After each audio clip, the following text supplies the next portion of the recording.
Ok, tôi sẽ nói cái này ta cùng can video thứ mấy trước ngàyนี้ខ្ញុំធ្វើការចែកម្លែកមេរៀនមួយគឺរបៀបដាក់logo ឬក៏យើងអាចថាដាក់ជា signature អីផ្សេងគ្រប់slide PowerPoint ទាំងអស់ថាតើយើងត្រូវធ្វើម៉េចឧទាហរណ៍ថាហ្នឹងPowerPoint យើងធ្វើឲ្យអស់ហើយឬក៏យើងមាន final PowerPoint របស់យើងហើយតោះមកយើងអាចផ្លេចដាក់ logo ឬក៏ខាងប្រធានផ្នែករបស់យើងឬក៏ណាគេម្នាក់ឲ្យយើង add signature ឬក៏សញ្ញាឬក៏ logo អីមួយជា confidential ឬក៏អក្សរអីក៏ដោយអ្នកគ្នាចូលគ្រប់ slide PowerPoint អ្នកទាំងអស់គ្នាអញ្ចឹងបើសិនមកអ្នកគ្នាអត់ដឹងវិធីធ្វើអ្នកគ្នាអាចធ្វើការ insert copy ម្ដងមួយវាយូរប៉ុន្តែបើសិនមកឧទាហរណ៍ថា PowerPoint របស់អ្នកគ្នាមានច្រើនទំព័រអ្នកនរគ្នា copy ម្ដងមួយឬក៏ insert ចូលម្ដងមួយវាពិតជាយូរមែនតើអូខេរបៀបធ្វើអ្នកគ្នាឃើញនេះ PowerPoint របស់ខ្ញុំមាន logo នេះទាំងអស់គ្រប់ទីតាំងគ្រប់ទំព័រអូខេវាគឺនៅទីតាំងហ្នឹងគឺតំណាង logo របស់ខ្ញុំអូខេចានេះដូចគ្នាគឺមានអញ្ចឹងអូខេថាតើរបៀបធ្វើយើងធ្វើមិនអ្នកគ្នាអូខេឥឡូវឧទាហរណ៍ថាខ្ញុំមាន PowerPoint អីមួយអូខេឥឡូវខ្ញុំបង្កើតថា PowerPoint ថ្មីចុះអូខេខ្ញុំបង្កើត PowerPoint ថ្មីមួយហើយថាខ្ញុំ duplicate វាទៅអ្នកគ្នាឧទាហរណ៍យើងសិនមកថា PowerPoint ហ្នឹងគឺ PowerPoint ដែលយើងធ្វើហើយយើងអត់បានធ្វើអីទាំងអស់អូខេខ្ញុំ duplicate sorry ខ្ញុំ duplicate PowerPoint ចឹងដើម្បីឲ្យអ្នកគ្នាមើលឃើញអូខេអញ្ចឹងអានេះខ្ញុំដាក់ថា test 1 enter អានេះ test 2 អញ្ចឹងអូខេ test 3អូខេពីចឹងទៅទៀតខ្ញុំលឿនទេអូខេខ្ញុំ save ដើម្បីបញ្ជាក់ថាហ្នឹងគឺ PowerPoint ដែលយើងបានធ្វើហើយអូខេអញ្ចឹងអ្នកនេះ PowerPoint បើសិនមកនេះ insert ឬ copy logo ម្ដងមួយអូខេអញ្ចឹងបើសិនអ្នកនេះមានតិច page អីតែបើសិនមានច្រើន page គឺពិបាកអូខេអញ្ចឹងរបៀបធ្វើទី1អ្នកគ្នាចូលទៅ view តោះមកអ្នកគ្នាយកពាក្យថា slide master អូខេអញ្ចឹង slide master អ្នកគ្នាឃើញតម្រងវា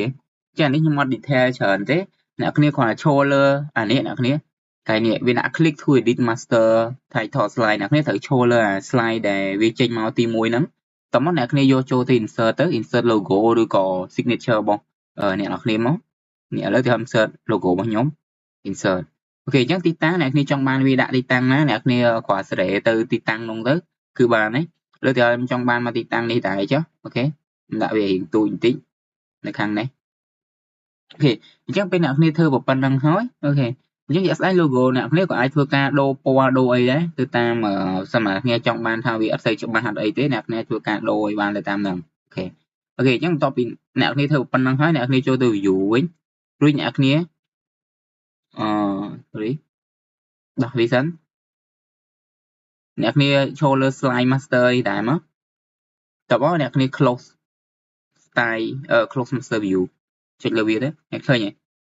អញ្ចឹង PowerPoint ខ្ញុំចេញមកអ្នកឃើញ1អានេះ2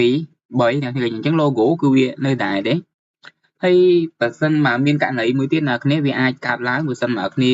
មាន slide PowerPoint មួយហើយអស់តោះមកពេលអ្នកគ្នា apply ទៅគឺវាអត់ទៅអញ្ចឹងវាអាចមានករណីខុស layout លើឧទាហរណ៍ថាខ្ញុំបង្កើតថ្មីឧទាហរណ៍ new slide ថ្មីចុះខ្ញុំយកអានេះចុះឧទាហរណ៍យកអានេះមួយអូខេអញ្ចឹងនេះគឺជា slide របស់ខ្ញុំហើយ slide ដែលខ្ញុំ download មកនេះខ្ញុំគិតថាtemplate វាគឺវាអាចផ្សេងគ្នាអញ្ចឹងពេល insert logo ទៅគឺវាអាចមានករណីដែលវាអត់អាចទៅទាំងអស់អញ្ចឹងឥឡូវទៅធ្វើវិធីហ្នឹងដែរវាខុស layout អ្នកគ្នាសារ layout វាផ្សេងគ្នាអញ្ចឹងនៅពេលដែលយើង insert ទៅវាអាចអត់ស្គាល់អញ្ចឹងយក view ខ្ញុំយក slide master ដែរអូខេអញ្ចឹងអ្នកគ្នាត្រូវចាំអ្នកគ្នាត្រូវឈរលើអា slide ទី1នេះតបមកចាំ insert តើខ្ញុំ insert ឧទាហរណ៍ថារូប logo នេះចូលចាឧទាហរណ៍តបខ្ញុំដូរទីតាំងវា